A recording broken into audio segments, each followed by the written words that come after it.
Hey everyone, how's it going? Welcome back to another lesson from Chris and Shu. Today we're going to learn how to type in Chinese on the keyboard. How do we get those Chinese characters in here?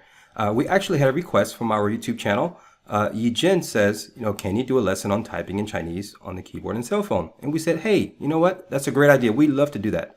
Perhaps we would learn also how to do sort of actually handwriting. But for now, we're in a screencast. We can actually do typing in Chinese characters. So let's see how we can do that. The first thing to do is in Cortana or in the search box, or if you're in a previous version of Windows, this is Windows 10. If you're in a previous version of Windows, just get to the control panel via the start menu or something else. But in Cortana in Windows 10, you can just type control panel. So you type control panel there it is. You click control panel. And here you will see a region, some sort of regional settings. Now maybe yours looks something like this, and you can just go to language.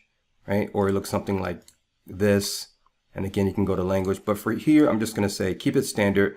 Instead of clicking on the actual region, you can just go ahead and click add a language. In fact, you could choose change input methods or add a language directly. It's the same thing. You click on that. I have one language here, which is English. I can click add a language. Scroll down. You'll see Chinese simplified and Chinese traditional. Now we're going to deal with the simplified version of Chinese for this video. You click open, and here we are. You have Singapore, and you have just regular sort of mainland China. We choose that, and we click add. At this point, here it is. If you click options, you'll notice that we have the pinyin or pinyin input method.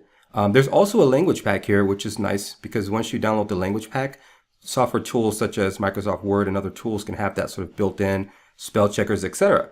So let's close this out. It's already saved. So now what has changed? If you notice here in the corner of the screen, let me take you down here, you will see that we actually have this EN.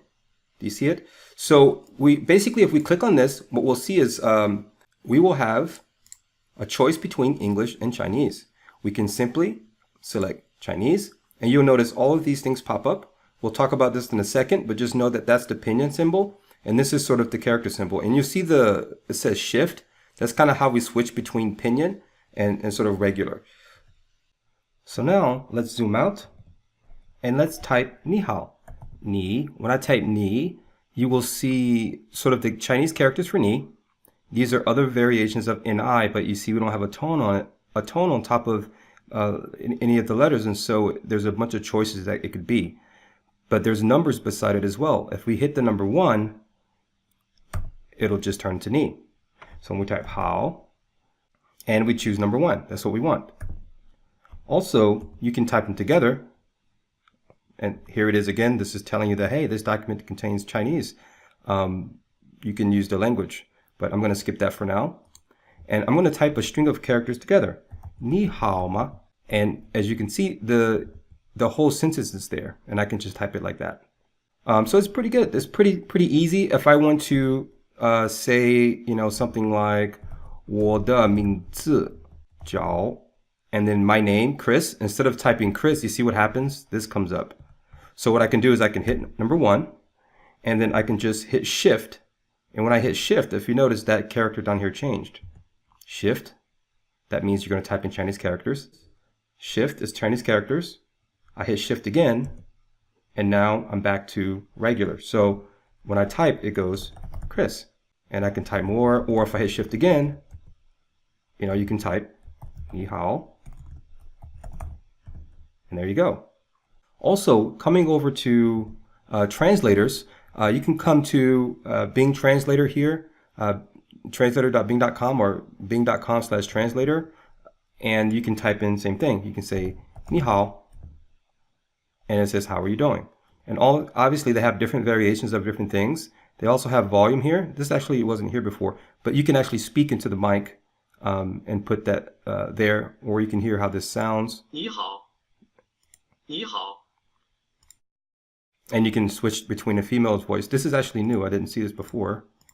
你好，你好。 On the Google side, you can do this. 你好. Oh, I hit shift by mistake because I had a capital N. So let me switch back with shift. There we go. 你好, like that. And not Spanish, English. And what you see is you actually see the pinyin here. If you look at the Bing translator, we didn't really get the pinyin actually, but on the Google translator, you do have pinyin here. And when you hit the listen button, 你好，你好， if you notice the second time you press it, it's slower. And you press it again, it goes back to regular sort of speed. 你好， And you press it again, and it's slower. 你好， Right. So you can suggest and edit, and they have different translations here. So I can type 我的名字叫 hit the number 1 and Chris like that.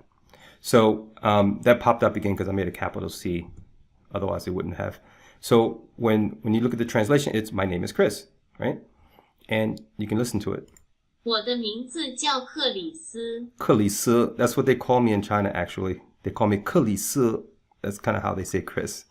我的名字叫克里斯。 So that's pretty funny. One last thing is this is a Chinese website here. This website is wb98.com. It's a Chinese website /cx/pinyin.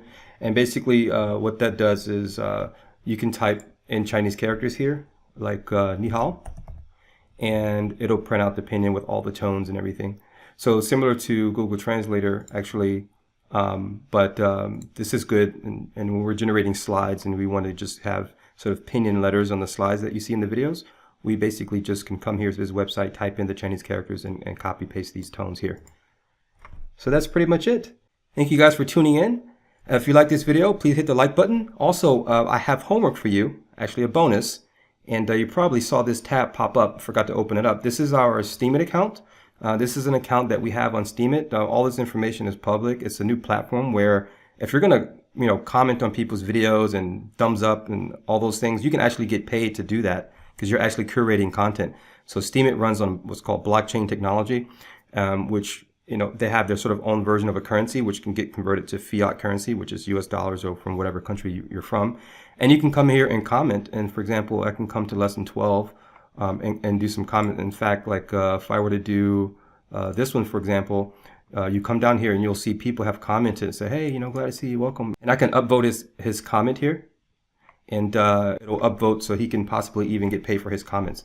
So it's a pretty cool platform. We're just testing something out. We have some followers already. Most of this is our videos that we post, and we're thinking about just blogging in general here in the future. So it's just that address is right here, steemit.com @Chris Shu. You'll find it in the description of this video.